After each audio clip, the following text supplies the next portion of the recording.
గుంటూరు జిల్లాలో 5 ప్రాంతాల్లో ఇసుక అందుబాటులో ఉందని కలెక్టర్ నాగలక్ష్మి అన్నారు. ఇక ఇసుక లోడింగ్ వద్దనే లారీలు ఎక్కువగా ఉండటంతో ఇబ్బందులు ఎదురవుతున్నాయని ఫిర్యాదులు వచ్చాయని తెలిపారు. స్టాక్ యార్డ్ నుంచి ఇసుక లోడింగ్ చేయడానికి ఎక్కువ ధర చెల్లించాల్సి వస్తుందని అన్నారు. ఇక వినియోగదారుడు తప్పనిసరిగా స్లాట్ బుకింగ్ చేసుకోవాలని సూచించారు. ఆధార్ కార్డుతో బుక్ చేసుకుంటే స్లాట్ నెంబర్ వస్తుందని, అయితే ఆ నంబర్ ఉంటేనే రీచ్ లోపటికి అనుమతిస్తారని అన్నారు. వాహనదారులు తప్పనిసరిగా అన్ని పత్రాలు చూపించి రిజిస్ట్రేషన్ చేయించుకోవాలని అన్నారు. రిజిస్ట్రేషన్ చేసిన వాహనాలు మాత్రమే ఇసుక లోడింగ్ కి అనుమతిస్తారని చెప్పారు. అక్రమ రవాణా చేస్తే కఠిన చర్యలు తీసుకుంటామని కలెక్టర్ నాగలక్ష్మి హెచ్చరించారు. బుకింగ్ అనేది మనము రేపటి నుంచి శాండ్ స్టాక్ పాయింట్ దగ్గర చేయటం లేదు.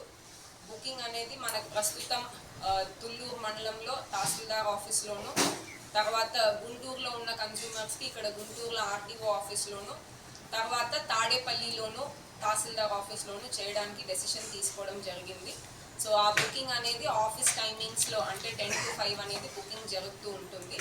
ఈ బుకింగ్ చేసుకున్నప్పటికీ క్లియర్గా ఆ కన్స్యూమర్కి శాండ్ ఏ వెహికల్ ద్వారా వెళ్తుంది, ఆ వెహికల్ ఏ డేట్కి ఏ టైం స్లాట్కి అక్కడ స్టాక్ యార్డ్ దగ్గరికి వెళ్ళాలనేది క్లియర్గా ఇవ్వడం జరుగుతుంది.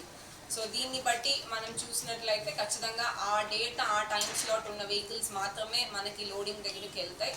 సో అలా మనము ఒక్కొక్కరికి వెయిటింగ్ అనేది అక్కడ తగ్గించేసేసి ప్రాపర్గా వాళ్ళు బుక్ చేసిన ఏ రోజు అయితే బుక్ చేసుకున్నారో ఆ రోజు మాత్రమే వచ్చి తీసుకెళ్లే అవకాశం అనేది కలిగిస్తున్నాము.